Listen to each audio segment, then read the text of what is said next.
From internet kings to criminal court, they called themselves the top Gs. Millionaires, influencers, self-made moguls teaching young men how to conquer the world.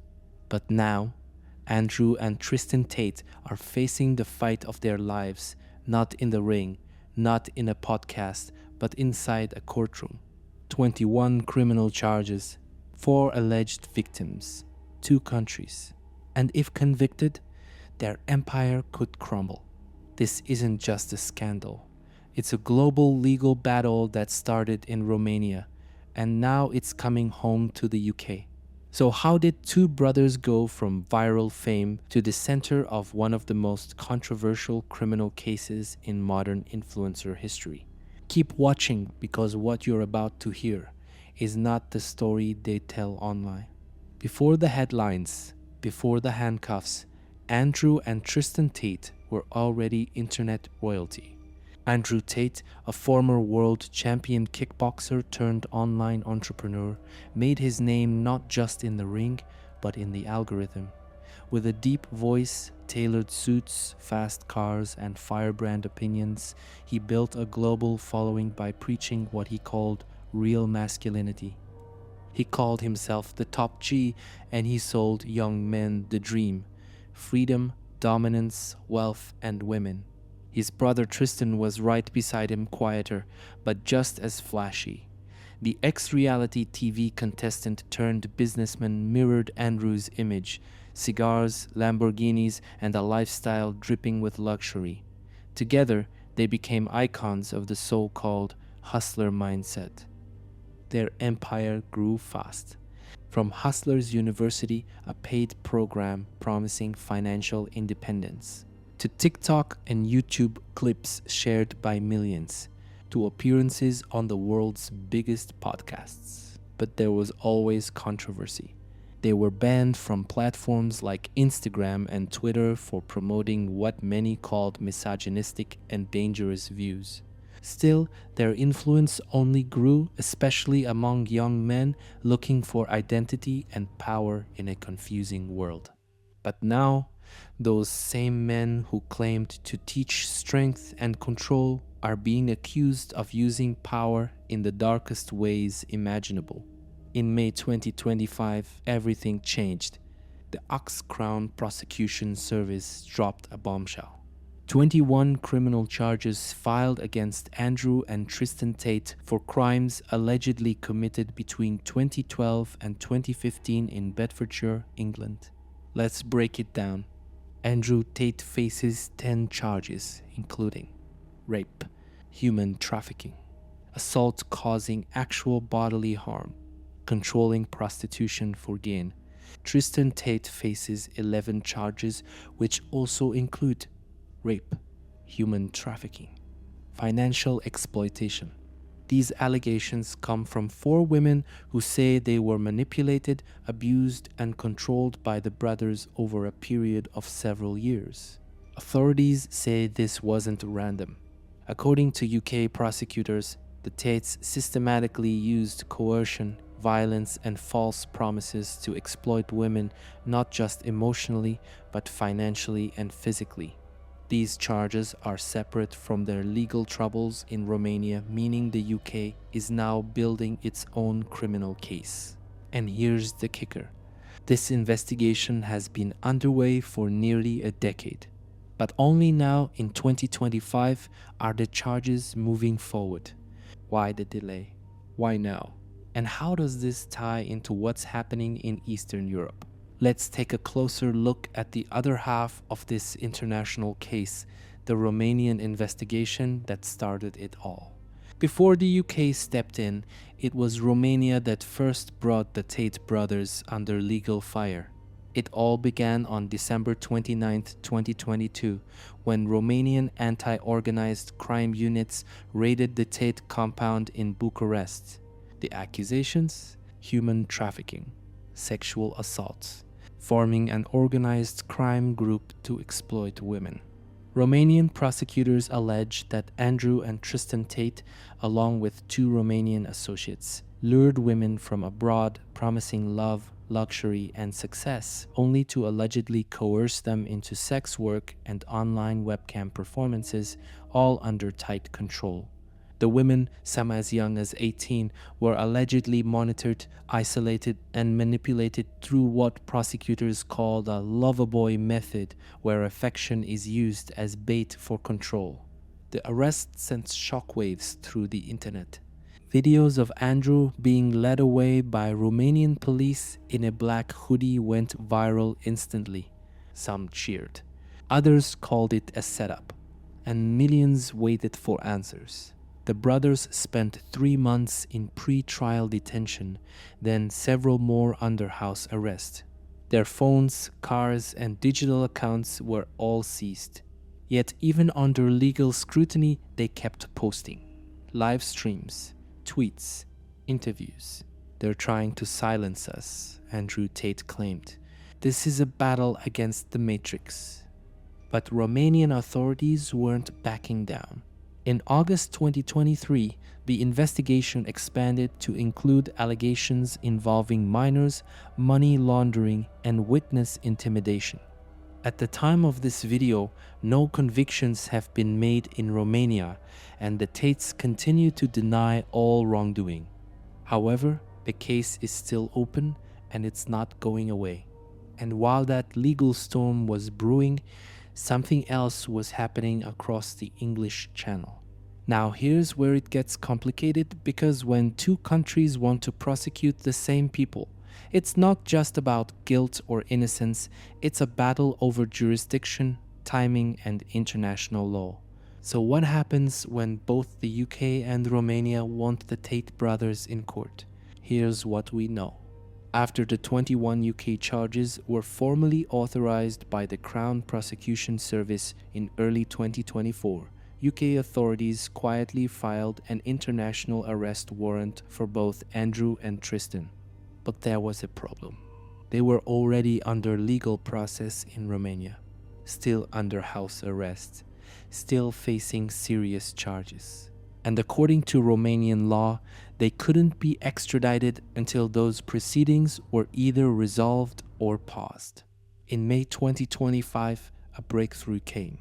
A Romanian judge approved temporary extradition, meaning if needed, the brothers could be sent to the UK to face trial before finishing the Romanian process under certain conditions. The Tates, through their legal team, said they welcome the opportunity to prove their innocence in the UK. But behind the scenes, their lawyers also pushed back, saying they had not been given full evidence or the names of their accusers, making it impossible to prepare a fair defense. The extradition hasn't happened yet, but it's locked and loaded. And if both legal systems move forward, Andrew and Tristan Tate could face 2 separate trials in 2 different countries, one after the other. First Romania, then the UK. 2 courts, 2 sets of victims, and possibly 2 convictions. But the brothers aren't going down quietly, and their lawyers are already laying the groundwork for their biggest strategy yet. From the start, the Tate brothers have claimed this isn't justice, it's a setup. Their message: this is political. We are being targeted for speaking the truth. Their lawyers, both in Romania and the UK, have gone on record saying the accusations are fabricated, that there's no evidence, and that the legal systems are reacting to media pressure, not facts. In the UK case, their law firm, Holborn Adams, released a strong statement. They claim the CPS withheld key information, including the names of the alleged victims. They say this makes it impossible to properly defend themselves, and they argue the brothers are being judged in the court of public opinion, not by the law. Andrew Tate himself has repeatedly said, "I've never hurt a woman in my life. All of this is because I refuse to comply." He describes the investigations as a coordinated attack from governments, media, and feminists, all trying to destroy what he calls masculine truth. On social media, they've kept their brand alive, posting reaction videos from house arrest, calling out journalists by name, and even selling merch that says, "The Matrix attacked me." But behind the viral slogans, here's the reality. None of the charges have been dropped. None of the courts have sided with them yet. And now, with two legal systems moving forward, the pressure is rising fast. So, is this truly a case of wrongful prosecution? Or is this a calculated strategy to control the narrative and delay the consequences? We'll let the viewers decide. But next, we look at the case that started long before police ever raided their mansion, the one that quietly built momentum behind the scenes.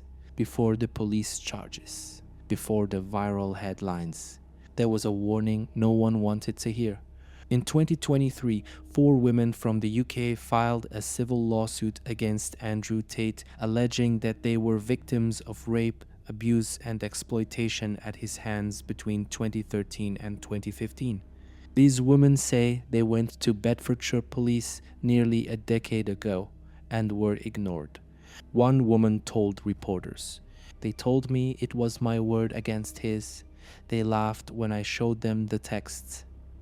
Another said she felt like she was the one on trial, not him. Their claims in the civil case mirror many of the charges later filed in the criminal case.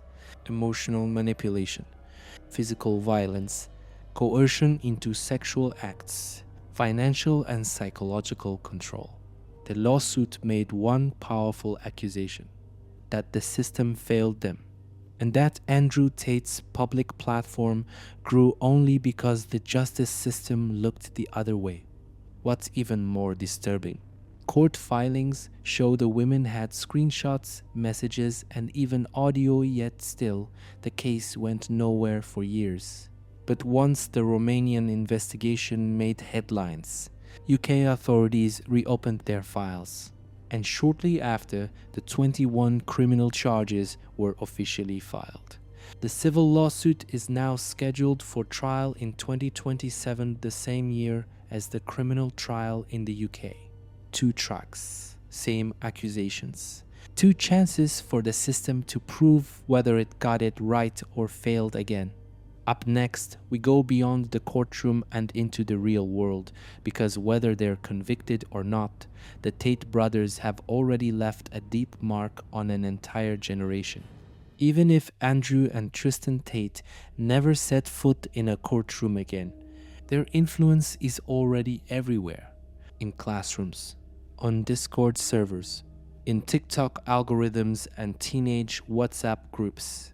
We're not just talking about a couple of flashy influencers. We're talking about a global brand of masculinity, one that's shaped how millions of young men see power, women, and themselves. At their peak, Tate's content was being shared by over 11 billion TikTok views, often through fan pages and algorithm-triggered soundbites. Escape the Matrix. Weak men obey. A woman's role is to serve a strong man. These weren't just edgy slogans. They became belief systems for boys as young as 12, many of whom saw Tate as a father figure, a mentor, or even a prophet.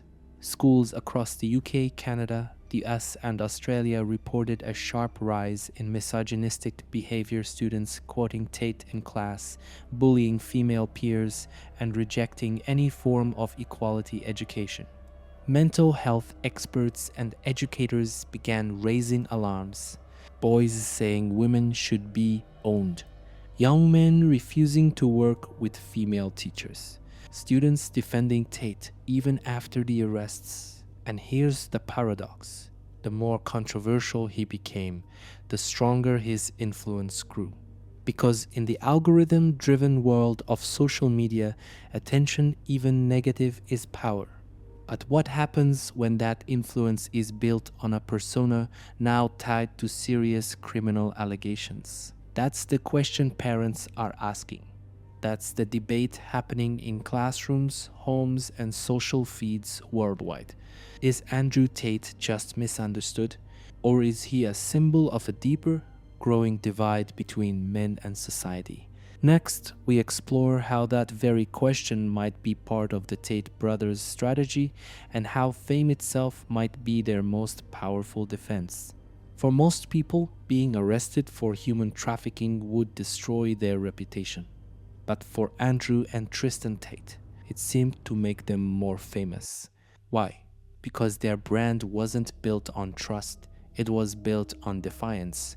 The Tate brothers have carefully crafted themselves as anti-heroes, the outsiders who speak the truth, the alpha males the system wants to silence, the billionaires the matrix fears.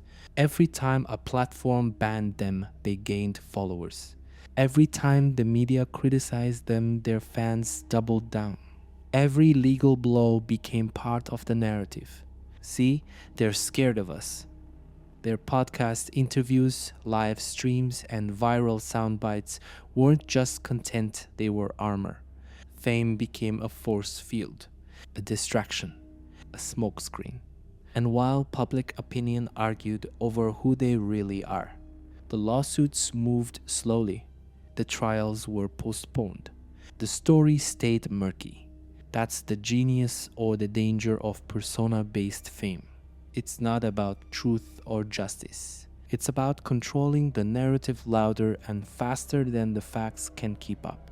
So now the question becomes, can internet fame actually protect you from legal consequences? Or will the court system finally do what social media couldn't and hold the Tate brothers accountable? That's the storm we're heading into. And in the final section, we'll look at where things stand right now and what's coming next for Andrew and Tristan Tate in courtrooms on both sides of Europe.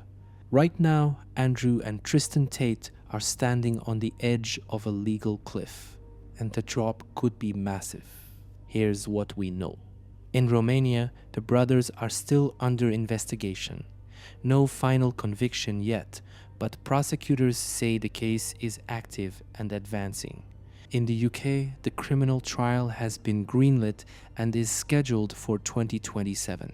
A civil trial, launched by 4 alleged victims, is also on track for 2027, meaning the Tate brothers could face 2 major court battles in the same year. But timelines aside, one thing is clear. The world is watching. Their followers are watching, ready to defend their heroes no matter what. Their critics are watching, demanding accountability and justice. And legal systems on both sides of Europe are preparing to answer a burning question. Can the internet's most controversial icons be held accountable in real life? Or will Andrew and Tristan Tate walk free, more famous than ever, with a fan base that only grows louder? In a world where content is king and controversy fuels clicks, will justice still matter? Only time will tell.